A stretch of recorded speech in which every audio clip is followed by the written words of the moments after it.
decade in the political ring and 32 days as opposition leader, taking the helm at a point of global crisis, Angus Taylor has vowed to unapologetically defend Australian values after defeating Susan Lee in a leadership spill last month. And now he's asking voters for their support in the upcoming Farrer by-election, putting forward Raja Butkowski to contest the seat of his ousted predecessor held for 25 years. For more, we're joined by opposition leader Angus Taylor.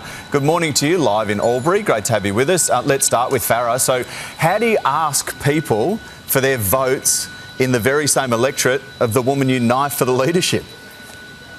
Well, can I say Susan has served this country and served our party for more than 2 decades and done an extraordinary job.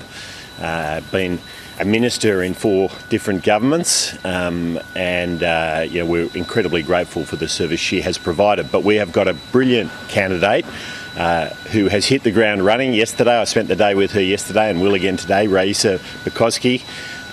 She is from a farming family, a lawyer, health service provider, on their local council, really understands the issues in this area, and we're so delighted to have her as such a strong candidate who will fight for Farrer and fight for the issues that really matter here, making sure we've got energy security, that people can get into a home, and that we protect our Australian values. Okay, let's talk about fuel because it is the #1 issue in the country at the moment. Should the federal government drop the fuel excise to lower prices?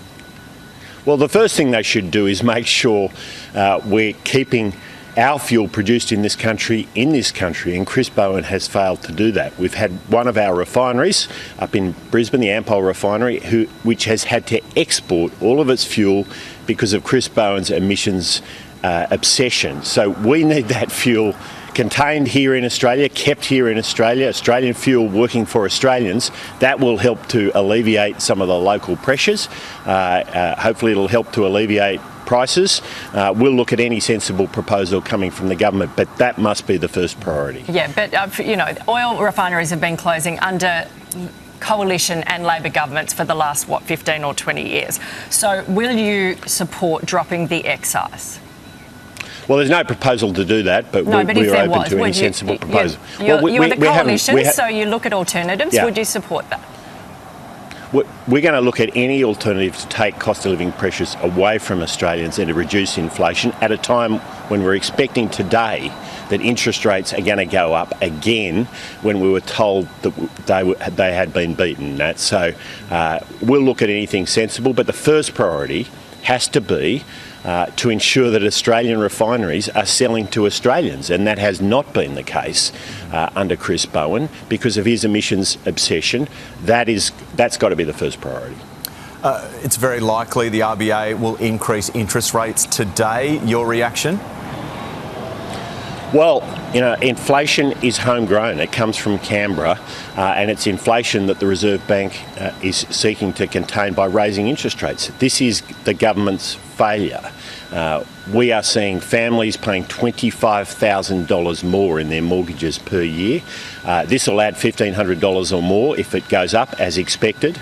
The government has to get control of inflation. The Treasurer told us and the Prime Minister told us we'd beaten inflation, but inflation has beaten the government. It needs to get control. We've put several proposals to the government to work jointly with them to alleviate the pressures on inflation. They seem completely uninterested. Okay. Angus Taylor, thank you very much for joining us today.